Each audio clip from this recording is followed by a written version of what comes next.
You're tuned in to Oilers Nation every day with Tyler Yaremchuk, live every weekday on the Nation Network YouTube. The Oilers have pushed the Kings to the brink of elimination. You know we're going to get into it with the lead.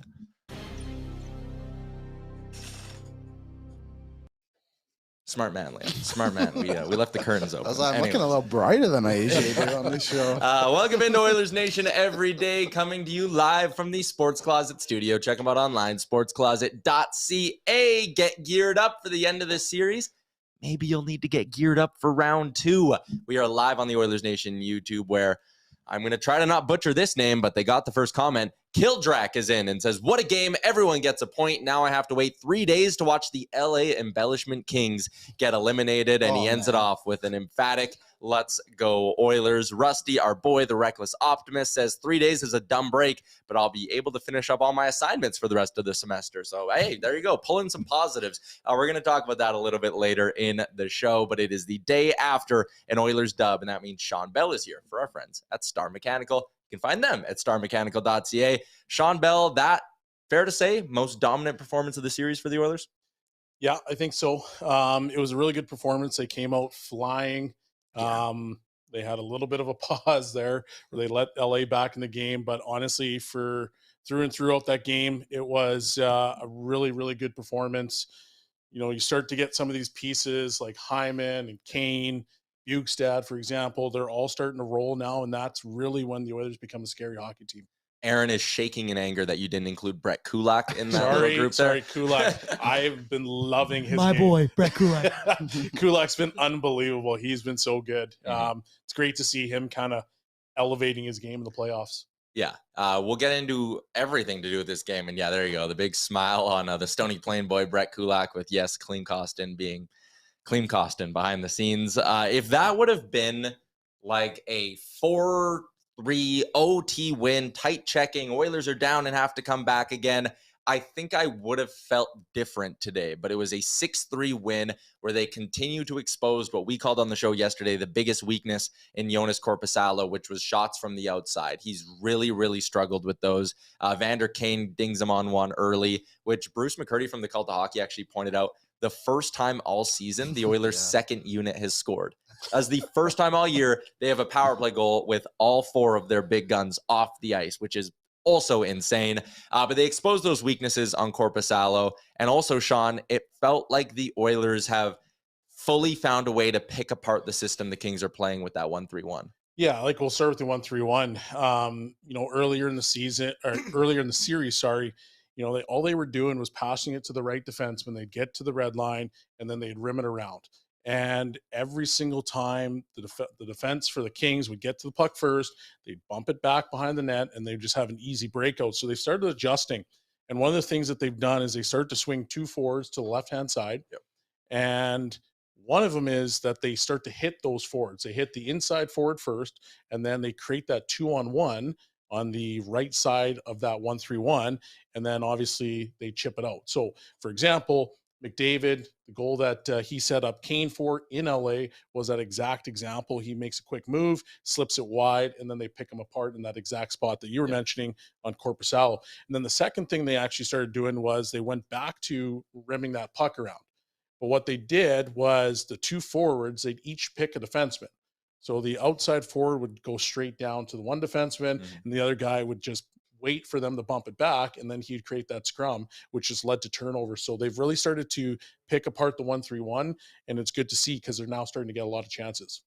Yeah, it just really felt like they started to pick that apart. I love that you talked about the way the forwards were going in as well. And then Edmonton gets up in that hockey game, and one of the really telling moments for me was at the end of one of the periods when there was kind of like 15 seconds left, and the puck floated back to the Oilers zone, and Darnell Nurse stood up straight, and the LA Kings forechecker just stood there and looked at him. Had no interest in playing the rest of that period hard. And it just shows, like, again, this is something I think Oilers fans will remember from McClellan, the end of McClellan's tenure here. There's no adjustment. Like the Kings, when you're down in a game, when you're down 4-2, you would think you would change and tactically try to get more aggressive to push things, but they just don't. Yeah, like they're just a team that's very, very defensive, and they they rely on mistakes, and that's how they create their offense. So every single time that they've generated offense or they've scored a goal, it's been generally off of a mistake by the Oilers. So opportunistic teams don't necessarily have the gear to start pushing and be ultra aggressive, right? They've just predicated themselves off of the defensive end. And when you see like a team like the Oilers starting to feel it, and they're coming at you with wave after wave of different players and forwards, and they're getting secondary scoring, they're getting tertiary scoring, as my boy Stewie likes to say. It makes it hard for teams to try to create that. I mean, if you want to start a track meet with the Edmonton Oilers, you're going to lose 10 times out of 10 because they are so potent offensively. And yeah, actually, you know what? That's a good point too. Like, they prey on mistakes. And when you think back to the game the Kings came back on early in the series, it was the Oilers shooting themselves in the foot, right? Giving them power plays, not picking up guys in front. And now last night at least felt like the Oilers kind of went, hey, we just don't turn over pucks, don't make mistakes, we're going to be okay in this hockey game. Liam, was there any concern for you in that game from the Oilers, or are you like me? Are you bubbling with excitement? I am bubbling with excitement, Tyler. But it is it is always scary in the playoffs when the other team scores. I think you could be up 8-0 and the other team scores, and you're like, oh boy, what happens next? But the Oilers managed to just kind of counter it every single time. And yeah, overall played a very good game. I think it's very funny that the Oilers' second unit has scored 1 goal all season, because the Oilers, do they ever have a 2-minute power play when you actually think about it? Because the other unit comes out and then they basically just skate around for the last 15 seconds, and that's it. And it's one of the best ever. It's quite amazing, really. But yeah, no, I think the Oilers nailed down. I was surprised they pulled Korpisalo, though, to be honest. Like, do you think that was interesting? 4-2. Like, it was still a tight game, but I felt like he was trying to do the same thing Woodcroft did in game 4. I felt like that was like a wake up the team pull, because like the Kane goal, like we said, that's from the spot the Oilers have been getting to him. But Kulak, backdoor sneaking in, nothing you can do there. Bjugstad tipped one in. Hyman took one off the face. Like, I don't know how Korpisalo could have stopped any of them. Like, the last 2 specifically are deflections. Like, those are just kind of bad bounces. Yeah, and he even made that big save on, I think there was one on Kane. There was also one on Draisaitl in the first period. I thought he had a reasonably good game, and there's no doubt in my mind we'll see him in game 6. Yeah, I think they will go back to him. What about Stuart Skinner? Jay Woodcroft went back to his number 1 in game 5, and I thought he was solid. Like, again, you go through those goals. Kempe picked the corner on him. Byfield, that was blown coverage in front. Like, I don't blame Skinner for really any of those. His save percentage was sub 900 on the game, which isn't great, I suppose. It wasn't the statement game I was hoping for, but I still thought he made enough big stops to keep him in it. Yeah, he definitely did. The goals that were scored against him, like, there's really not much of a chance that he had on those. And, for the Oilers, they want to probably clean up some of those goals that were scored against, where it's just blown coverage or guys get lost in behind. But, if you look on the other side for the Kings, I think that McClellan's probably thinking that these guys are a bit sleepy. They didn't counter the pushes probably as hard as they expected. And the Oilers just kind of counteracted. Like, they had that quick push, and then the Oilers just went back on the gas again. So I think you're pulling Korpisalo to say, boys, you guys got to wake up. We got to turn this into a series, or we're going to be done. Because if you now just get torched as Korpisalo and you give up 6 or 7, you might have a little bit of self-doubt that comes in your head, because you're like, these guys keep picking me apart in that exact spot. And how many goals have been scored from the left-hand side now? It's been, 4 or 5? And then you can add the other side with McDavid. So you're probably looking at 6 from distance. And so you don't want your goaltender, your number 1 goaltender, starting to doubt himself. How sweet was the puck movement on this goal that we're watching right now, with the little spin move from McDavid to Kane, no look, back to Draisaitl, down low, around. And then this was actually something on a few of the Oilers' goals. The Kings' coverage in the D zone was not great. Like, Draisaitl just shifts back into the slot and then just slowly creeps in and doesn't really get checked all too hard. I know he got knocked down, but like, no one took a stick. And McDavid had time. There was a reverse angle they showed on the broadcast where you could like really see McDavid looked and almost like looked at the puck and did a double take, like, oh, damn, like, it's going to be this easy, is it? And they made it work. But Bjugstad on his deflection, no one was on him in front of the net. They talked about it in the intermission. Bjugstad made a good point about how Byfield totally lost Kulak on his goal as well. It just, again, felt like one of those games where the Oilers started to just be too much for this LA Kings team. Yeah, so they start to spread out the offensive zone. Like if you look at that first goal they were talking about, there is quite a bit of distance between all three forwards. So now they start getting into the cycle game. They're activating the defensemen. The defensemen are literally going all over the place. Like they're down to the goal line, they're back up to the blue line. And once you start having that happen in the defensive zone, it's hard to cover guys. And that's where you see where, okay, McDavid, Draisaitl, Kane, some of the big boys, the others, like they thrive off of that. They want guys to get lost and focus on them because they'll just start picking you apart by hitting guys behind you. So it was pretty impressive to watch. And I think that was a point for me where I'm like, the Oilers are really feeling this. This is going to be a pretty good game. Let's get into some more specifics from that game with our 3 big things for Betway 19+. Please play responsibly. Liam, we missed on Draisaitl over 1.5 for the first time in this series. Hey, it was very disappointing. I did not win money last night, but I had a great time. But an Oilers win makes up for that. It really does. I did hit the Draisaitl the goal prop on that one, so that was something at least. I'm halfway back. I know Aaron again had the Brett Kulak anytime goal, and he was living good. Let's start with him. The goal was awesome, and it's great to see a guy like that get rewarded because I think he's been their most consistent defensive defenseman in this series. He's been actually fantastic. Watching the game last night on TV, and they're talking about some of the points, and you see a guy like him. He's big, he can skate, he's positionally sound, and all of that stuff is coming to fruition right now. There's one clip I remember seeing where he goes back for the puck. There's a guy on him. He holds him off with one hand. He just uses his speed, skates it all the way out, and then gets it in the zone. And you're like, wow, that's pretty impressive. Like, it wasn't that it was super flashy or anything like that, but it was just one of those plays where you're like, it separated him from somebody else. And when you start to have guys that are your depth pieces doing that, now your team is really, really good, and they're becoming more of a problem. So it's nice to see Kulak starting to shine, and his confidence is at an all-time high. Like, the confidence is just the thing for me. Like, early in the season, we were not seeing a guy make the little sidestep at his own blue line and then just skate the puck in. Like, there's been plenty of moments in this series where he hits the red line, and it'd be easy for him to one leg up, toss it in the corner, and he kind of now goes like, I got space. I can burn this guy wide. And he's like extending looks, extending chances for this team. He's been awesome. It almost seemed like his confidence started to really peak after he had that missile of a shot in that 10-game winning streak. I can't remember the team that they played against, but he came down on the left-hand side and he ripped that thing far side. And it was an absolute laser. And it almost seemed like the minute that happened and he got that goal is when his confidence just started to peak, because ever since that time, he's been just steadily getting better and better and better.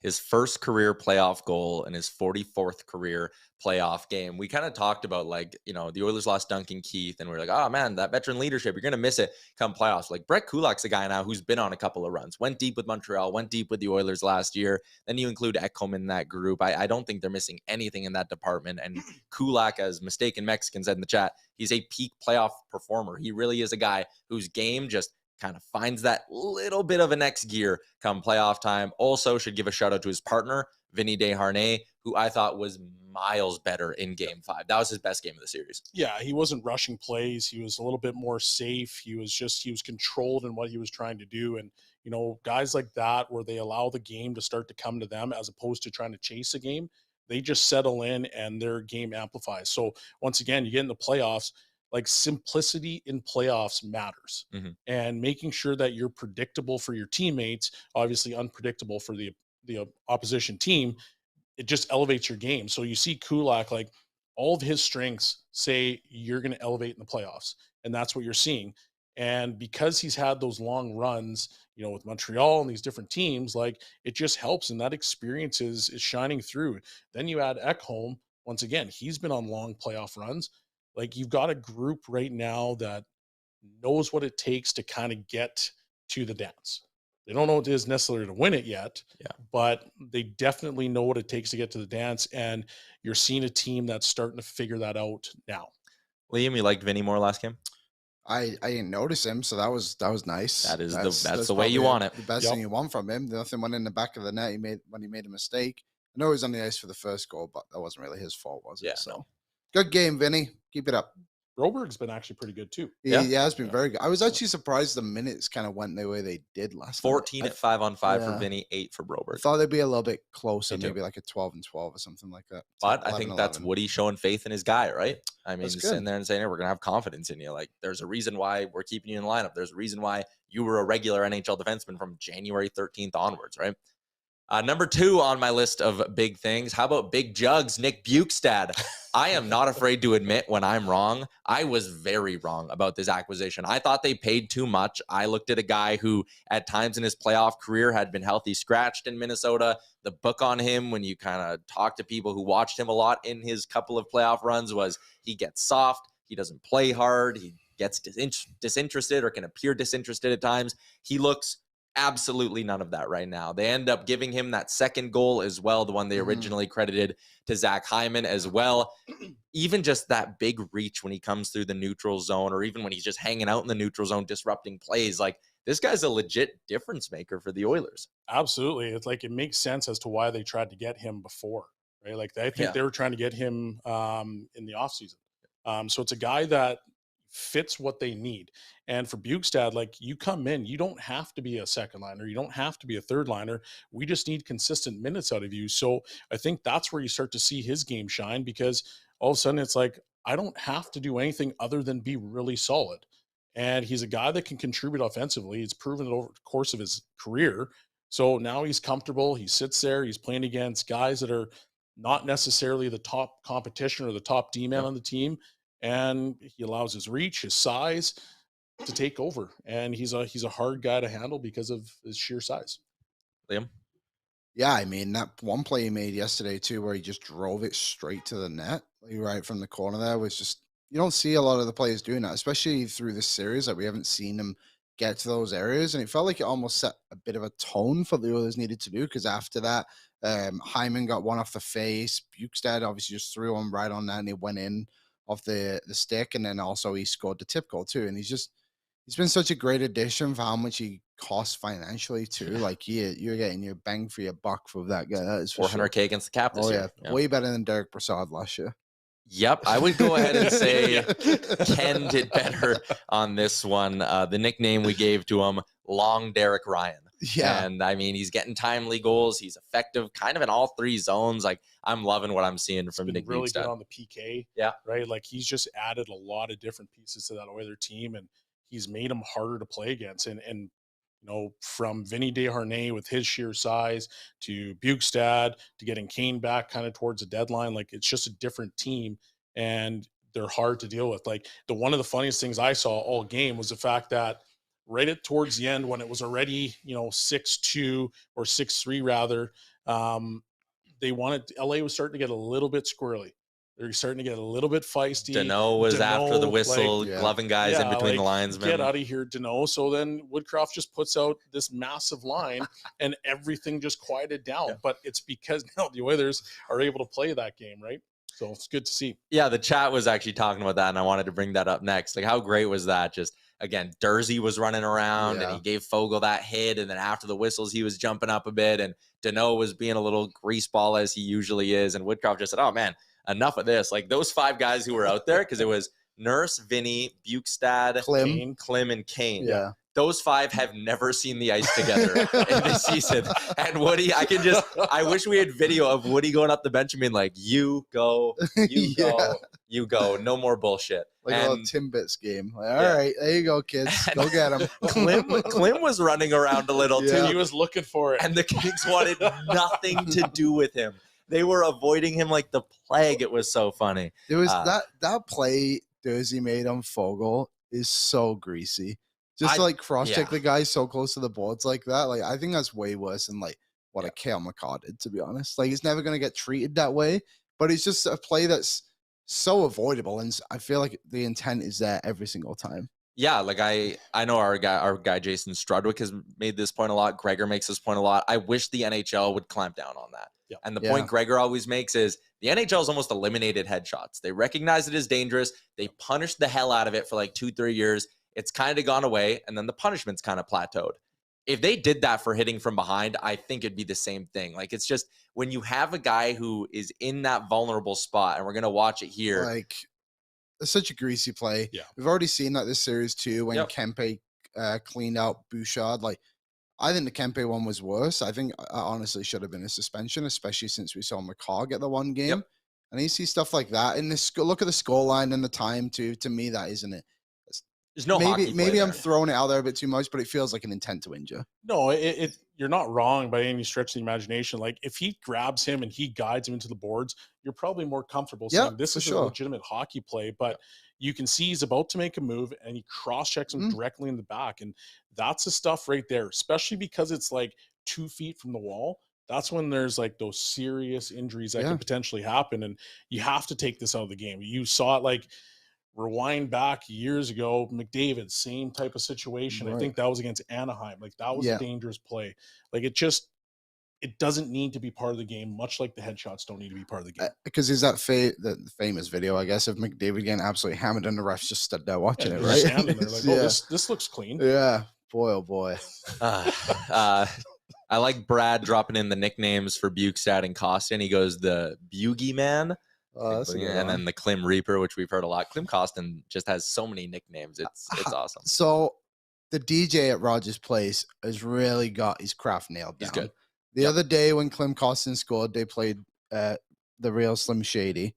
And then last night they played California, Here We Come. Yeah, I thought that is so perfect. We got a handful of Kings fans in the chat right now, and they're giving up. Jimmy's in. From a Kings fan, of course, I want my team to come back, but the Oilers are coming out of the West. You guys are on another level. Scott is in as well and said, he says, as a Kings fan, you could feel the tide turn in your stomach when they blew that 3-goal lead, of course, in game 4. In sports, you just know. And that was it right there. Like, the Kings had a chance. Arvidsson late in that game, breakaway on Jack Campbell. He scores that. It's 3-1 Kings, and this series could honestly be over right now. Campbell makes that save. Series defining moment for me. Yeah, it was a massive save. Like, Campbell coming in, I think he honestly genuinely saved this season. Yep, right, for the team, and good on him. Obviously, he's had a much maligned season so far, and he's taken lots of criticism, but he came in, saved it. But honestly, like, the biggest difference is, like, how are you going to keep the top 2 offensive players in the game off the score sheet for 7 games? Right? Like, that's the biggest difference between these two teams. Like, you remove McDavid and Draisaitl, it's really similar. Yeah. But because you have these 2 guys, like, you just can't keep them off the score sheet, and they elevate the play of other guys around them. So it's really difficult. Like, the Kings have a fantastic team. They just don't have those 2 guys. Let's Aaron flash this back up again so we can see the scoring leaders for the series, because this is the last one I got for our 3 big things for Betway. Okay. Connor McDavid has 8 points in this series. We are fully recognizing that. And I think it goes to show that even when you shut him down, you never really shut down Connor McDavid. But it's weird to see the level he's at right now. Last year, he hits this second gear in the playoffs that we haven't seen in decades in the NHL. And then he rolls it into a regular season that we haven't seen in decades. This century, we haven't seen someone do what he did. And yet in this series, I know he's got 8 points in 5 games again. I get it. The points per game is there. Not quite as many dangerous looks. They're still there. And he was, don't clip this. I don't need the internet coming at me fully on this. He was bad defensively in game 5. Like, there are games in the regular season where he has tough moments defensively, but he was on the ice for 3 Kings goals at 5-on-5 in that game. And 2 of them, he was caught standing still and looking. It's just, I don't even know how to tee you up for this, but my comment is that it's weird to see the level he's at. Do I want to be teed up for this one? No, probably not. Yeah, like, there's 2 goals that I know for sure. I think that guys they're lost in coverage, and everybody's puck watching. And I think that's one of the biggest things. And, there's been a couple goals that I've seen over the course of this series where it's like, if there was just a little bit of communication between a couple of the guys on the ice, most of these goals are taken away. And I would say it's the exact same thing for those two goals in particular, because it's just as simple to be like, hey, behind you. Mm-hmm. And all of a sudden, I turn around and now I stand right beside the guy and he doesn't score those goals. So that I think can probably improve from the Oilers standpoint. And, obviously McDavid, I don't really want to go down this path too much because I don't want to get destroyed, but yeah, it's tough to watch because these are goals that you could easily avoid. In terms of his offense, you just don't see that second gear. He was starting to feel it a little bit, yesterday. He was starting to dance like he normally does, but you just don't see that sustained pressure or the sustained electricity out of him like you normally will. Liam, should Jay Woodcroft go the Michael Bunting route and healthy scratch Connor McDavid? Well, if we're looking at history of Jay Woodcroft in the playoffs, Vincent Desharnais just sat on the bench the entire game again. What was it, game 4? Yeah. After allowing 3. Well, come on, Woody. Yeah. Put him in the stands. Try to be consistent, Woody, if you want to keep the respect to your players. Tyler Mulick says McDavid 5-point night loading. And that's the thing for me is like, there is no concern of like at some point he's turning on the jets and he's finding his gear, and it's not just going to be for one game or two games. It'll probably be for the rest of the playoffs. And maybe it doesn't come in game 6, but whoever they face, if they were to move on to round 2, I'm trying not to speak in absolutes here, that team has to be sitting there going, shit.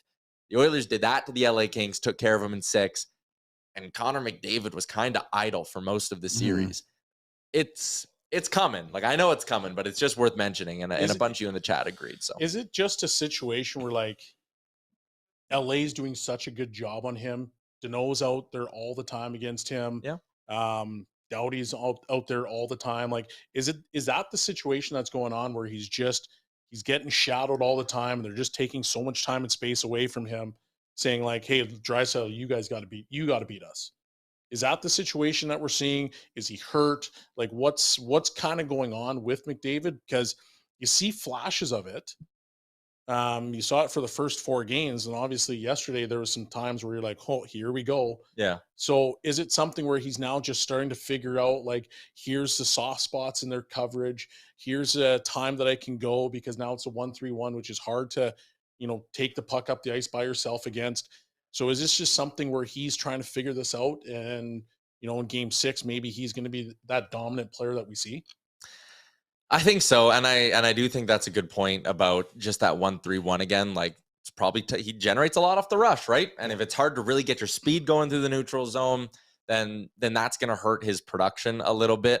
A lot of you are just saying McDavid's saving it right now. Someone said the Oilers are using him as more of a distraction, just letting all the pieces around kind of move. And I do think there's maybe been a little bit of that, which is why I almost don't mind how Woodcroft's gone back to McDavid Draisaitl as a duo, because it's, hey, you want to have 2 guys shadowing him and keeping McDavid to the outside? Well, then it's a 4-on-3 with the guy who has 10 points in the series already kind of driving things. So I think that's fine. And we almost saw that on that Draisaitl goal again, right? It was 2 guys tight on McDavid. He made 1 quick pass, and then the other 2 just kind of did the work, and then McDavid found a soft spot. So no concerns. No one is actually worried about Connor McDavid, but it's been interesting. If you would have told me, hey, the Oilers are going to be up 3-2 and they're going to have X amount of goals so far in this series, I would have been like, man, probably McDavid having 2 points a game like he did last year. Just hasn't quite been at that level yet. Scott, again, a Kings fan in here, saying the Oilers power play is just so good. And yeah, the power play is at 57%. Like, if you were a D-man on the Kings and you saw that ref's arm go up, you would be shitting your pants. I'd just be like, don't even put me out there. Like, I don't want this. Just have the goal, and we'll just go line up, because this is going to end up in the back of the net. And the worst part about it is, like, the Kings will dump it out 10 times in a row, and they'll just come in, and then they'll be like, okay, now it's time to score, and they'll score. It's honestly been so ridiculous watching this power play. And if you're even the coach from the other team, if you're Jim Hiller, who's sitting there on the iPad, and you're looking at this thing, and you're like, okay, McDavid's here this time. Okay, now he's feeding it to Draisaitl. Then they just switch, and you're like, okay, well, what's the look like they're trying to do now? Yep. Like, there's no answers for this power play, and now you got the Bush bomb just teeing up pucks all over the place, putting off people's faces. Like, there's no answer, honestly, for this power play. They actually make it like a little bit difficult to know what the setup is exactly going to be, because obviously most of the time we see Draisaitl on the one side, McDavid on the other, but there was one power play for most of it yesterday where Draisaitl was just stood in the middle, And then it was just McDavid and Nuge on the sides. It's like, okay, well, what's this luck? And they're just so smart in the way they're all able to just adjust so well. And 57%, that's the higher marks than I got in high school. That's a great line. Yeah, like if you're the Kings, the last thing you want is Draisaitl to stand in the middle, right, in the high danger opportunity chant, like area of the ice. But like, you know, there's been plays where all of a sudden he just turns his back to McDavid. McDavid puts it on his stick and then he just rips it. And you're like, you have to respect all these guys on the ice because they're so dynamic and so dangerous that who do you leave open? They talked about the one where it's like Kopitar starts to cheat low because now they're looking for Draisaitl in the middle, and then all of a sudden they just tee up Bouchard, and his shot's unbelievable. Yeah, he's got a very accurate shot. So then you overextend against Bouchard, and then you open up the bumper spot. Like it's too dynamic to try to cover. Yeah, there was even a point yesterday when it was Draisaitl. McDavid had the puck and Draisaitl just started walking to the net and started waving his stick in front of Gavrikov. It's like, what is this one now? It's just everywhere. Yeah. Alex Neal pointed this out in the chat, and I went to go double check it. It has been 46 days since the Oilers lost in regulation. 20 games in a row. Oh my God, you guys got to knock on wood right now. No kidding. I thought maybe you were just going to hit this in like celebration, get the bullhorn going. Last time they lost in reg was the March 11th game against the Leafs that they blew.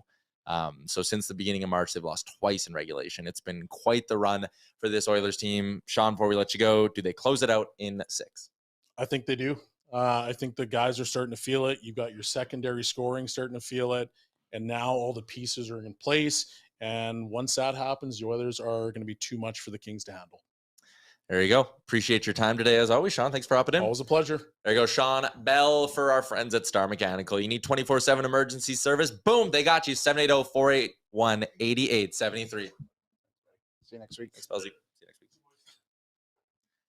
next week. Oh, we are just rolling through a ton here. Show's already 33 minutes in. That is a full... Yeah, that is a full Budweiser cooler. Here, Gavin, let's go. Let's get to our cooler question brought to you by our friends at Labatt Canada and Greta, where we will be live on Saturday.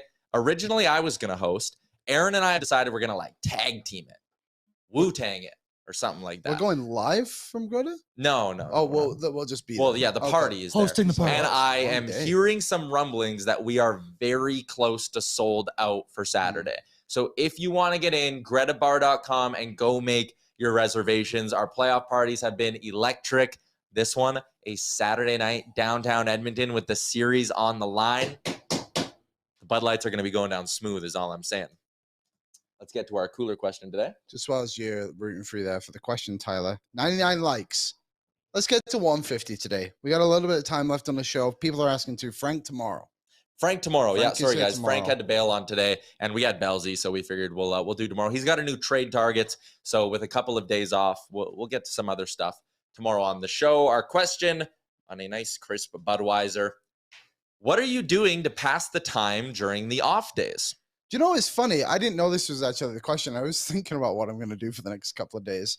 So yesterday, I finished Game of Thrones, Tyler. Nice. Disappointing ending. I can see why people were frustrated on that. I made a tweet about it. Go let me know what you think. Okay. I think I'm going to dig into Succession.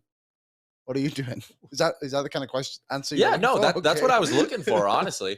Tonight's a weird one because the Jays are playing right now. Yes. So I have like no Jays to watch, no Oilers to watch. I'm probably going to watch Seattle, Colorado tonight, if I'm being honest. Yeah. Tomorrow, I'm probably going to watch Tampa, Toronto. But tomorrow, I'm also going to hit the golf course.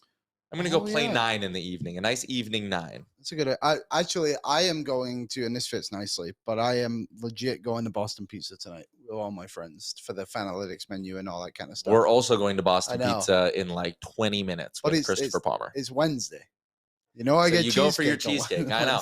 I like going for, I'm a Wing Wednesday guy. And today I was chatting with my girlfriend and I was like, probably not going to do BPs twice in a day, but maybe you're inspiring me, Liam. Try the cheesecake. Let me know what you think. There you go. You got to pre-call them, though, otherwise it might be frozen still. Not many people get it yet. Shout out to our friends at Labatt and Greta for the cooler full of beers. I might take a couple, bring them golfing. Don't tell the golf course I'm going to. I said that either. Anywho.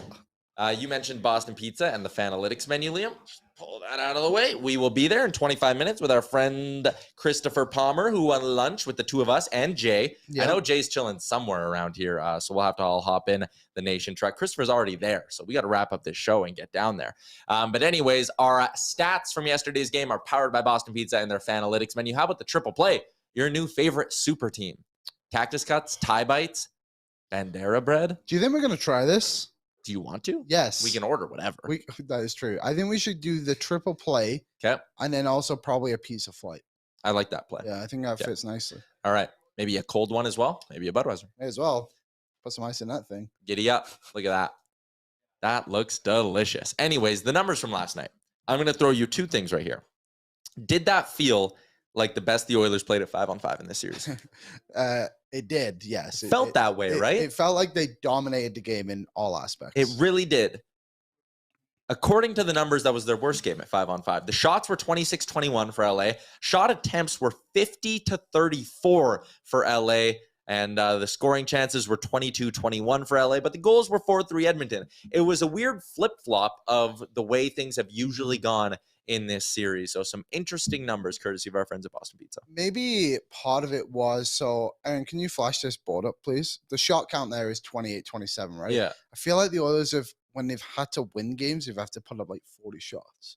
They've just had to absolutely bury Korpisalo in wherever they can when the power plays aren't coming. So maybe that has like a little bit to it, having the lead so large throughout the game, and maybe just honestly learning from your mistakes a little bit, and like where they've just blown leads by doing that, just changing up the recipe a little bit. But it is interesting to see like McDavid and those guys just not, I don't know, it seemed weird, right? Because they did absolutely dominate, but yeah, evidently that was just not the case. Yeah, Rusty says, interesting. Numbers are only half the story, though. The eye test says Edmonton dominated that hockey game, and I agree 100%. Like, it just, when it got 3-2, I was kind of like, oh boy, we're not out of this yet. But that second period was the pedal to the floor moment. When you score twice and you're going into the third up 5-2, it's just kind of like, you'll be able to put this away. What's funny, Aaron? You're just laughing at the chat. Oh, the chat's buzzing in a certain way. They asked if we fear anybody, and I said, I fear nobody. I fear the cat food I have to eat tomorrow. Oh, yeah. Are you doing it on the show or on real life? On the show. Oh, baby. With Frank? Well, that's another reason why Frank wanted to switch to tomorrow. Yeah, I know. Boy. The wrinkles keep going. So here are the parameters. First off, there's a few things that have annoyed me with this. This was a deal and a wager. Barely a wager because I stood nothing to gain, but that's fine. That's true. There is no win for you unless Boston missed. Yeah, of course. But I made this with the chat. This is between me, you, Aaron to some extent, and the however many people who watch this show, okay? Yeah. All of a sudden, you got Saravalli putting in rules, being like, gotta eat the whole tin. No, I don't. There were no rules. There were no parameters. I just said I'd eat cat food, and I will. I'm a man of my word. I'll do it. You have Gregor being like, he should eat both dry and wet. What sense does that fucking make? Why would I do any of that? Bagged Milk going, I am going to present a charcuterie board of cat food, and you're going to try all the different flavors. No, I'm not. Why would I do that? There was no, like, I didn't need permission from Major League Baseball to do this thing, man. There was no express written consent from anyone. I will do whatever the hell I want because it's a wager I kind of made with myself by commenting it in the chat. I have a question for you. Have you learned from your mistakes? Yeah.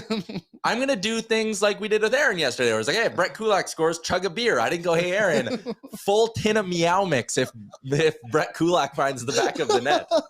Yeah, I got the better end of that. Oh, my We have goodness. listeners buying cat food being like, eat this. Someone dropped off. What flavor was it? It's like a tuna. guy literally came to Greta with his own cat food. It was like to drop it tuna off and for you. shrimp. I wouldn't eat tuna prepared for a human. It's disgusting. Why would I eat it prepared for a cat? Tyson says I'm with Tyler. There were no rules set. So however much cat food Tyler wants to eat is fair. I will have a spoon. I will take one spoonful of the cat food. I will look at this camera. I will eat it. And then I will throw it in the garbage because that is where it belongs. Or I'll leave it outside and see if we can attract some stray cats to the office. Hey, we do need an office pet. I'm going to put some of those beers in the fridge and I'll wash it down with a beer after. Aaron, did you chug the beer? People are asking. Yeah, there was video. I sure did. Yeah. I have a video. Yeah. I'll post it later. So my And friend, it was a tall boy. my friend Greg is in the chat. Hey, Greg. So just on this is a food thing too.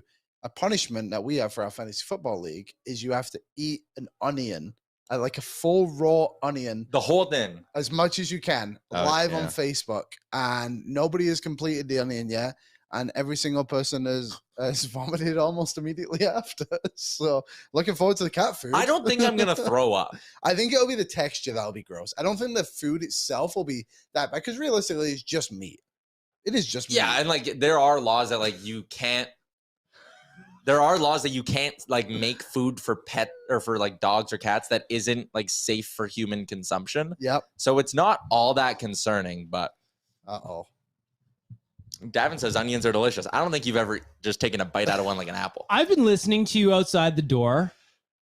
You deserve worse than this because you've kicked this bet down the line for weeks now. No, I haven't. I am going to make you a feast, a fancy feast that you deserve because you are my king, but you are going to get a sampling of all the different cat foods and all the different genres and all the different flavors that your palate can consume, my friend. This should have been done weeks ago. We are almost wrapping up round one, and I'm not taking any of this. You're being way too selective, and I feel like you've lost that privilege. You can go through the work of doing all of that. I will not eat it. So Chat, light them up. they're all on my side. No. Chat, here's what I want to do. I want to set up a charcuterie board, different flavors. Tyler will compare them all. Just a little bite of each. I might do the show from home tomorrow, just so I Just don't a have little to deal bite with of this each. nonsense. And I'll cover it. I'll handle it. You know what? Oddly enough, it's not the cost that's concerning me. I'm going to take care of this for you, and I'm going to treat my friend no. well. I want you to have the best cat food experience that you can possibly imagine. Mistaken Mexican says you need to go spoon for spoon with me if you want me to do the platter. Why? I didn't do the bet. I'm just here as a conduit. Wait. Exactly. Alex says I'm on Tyler's side. Tyler Mulick says I love the idea. Save it for another bet. Sure, if Bag Milk wants that, he can put something on the line. Les says Tyler's right. He only needs a bite. Island says you'll be wasting your money.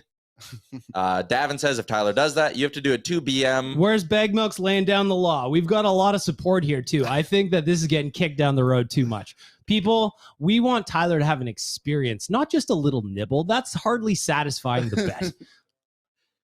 I think me eating a whole spoonful of cat food on camera is satisfying the bet. And guess what? My bet. What if I add in a couple of shekels for charity on top of this bet? Not going to change my mind. Oh, now Tyler's turning down charity money. Oh, no. All right. Okay, we do have to wrap up because we are going to Boston Pizza with our guy, Christopher Palmer. First, though, AMA Travel out-of-town scoreboard tonight. 2 games. Liam, do the Panthers keep their season alive? I say no. I'm taking Bruins puck line on Betway. I'm going to say no, and I'm with you. I'm going to go Betway because Panthers are going to be down late, obviously, in the game. Pull the goalie, bang a couple home. I might honestly go Bruins minus 2.5. How's I like this? that. I will participate with you. I'll go bite for bite with you. I'll think about that. All right. Let's Let's raise a little money for charity and let's go bite for bite on this. We'll extend it another little bit and we'll make this bet bigger. We'll make it fancier. We'll make it the biggest cat food feast either of us have ever participated in. We'll guarantee it. Second game tonight, Seattle, Colorado. Yep, Seattle. You think it's Seattle tonight? There's too many guys out. Kale McCaw's not going to be there. Nichushkin. Nichushkin, Landeskog, obviously. Seattle, are they missing anybody? I don't think so. Plus 150 on the money line. I know it's in Colorado, but I like that a lot. The juice is there. Would it be crazy to even go puck line? I can't even find what it is, but I might go puck line in Seattle. I'm feeling I don't a think I'm little touching it. wild. I got to don't think make I'm up on touching it. my dry saddle bet from yesterday. But always bet responsibly. Always bet responsibly. All right. That is a wrap on today's show because we got to load up in the Nation truck and head downtown to meet up with our boy, Christopher Palmer. First, some shout-outs are in order. First off, Sports Closet. We're live from the Sports Closet studio. Shawn Belle popped by for our friends at Star Mechanical. Betway, Boston Pizza, their Fanalytics menu, the AMA Travel out-of-town scoreboard, and, of course, Greta, where we're going to be partying hard on Saturday. it is filling up. It might be sold out by some point this afternoon if it's not already. So it is? Yeah, we're sold out. But still, I think we have some walk-in spots. So we hope to see everyone on Saturday at Greta. Going to be a good time. We still have 3 more editions of this show until game 6. So giddy up. Enjoy the night off, everybody, and we'll chat again tomorrow.